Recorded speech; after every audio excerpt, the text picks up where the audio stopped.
तुम्ही पाहत आहात MCN न्यूज मराठी।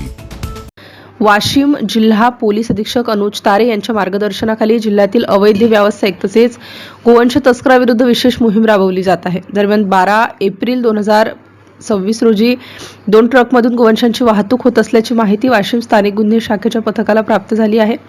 या प्राप्त माहितीच्या आधारे स्थानिक गुन्हे शाखेच्या पोलिसांनी सापळा रचून अवैध गोवंशांची वाहतूक करणाऱ्या आरोपीविरुद्ध धडक कारवाई करून त्यास मुद्देमालासह अटक केली आहे। या प्रकरणी आरोपी सय्यद अफजल सय्यद सालार वय 29 वर्ष, नाजिमुद्दीन निजामुद्दीन वय 42 वर्ष या 2 आरोपींना पोलिसांनी अटक केली असून त्यांच्या ताब्यातील 30 जनावरे व 2 वाहने असा 40,50,000चा मुद्देमाल जप्त करून त्यांच्या विरुद्ध विविध कलमान्वये गुन्हा दाखल करण्यात आलाय।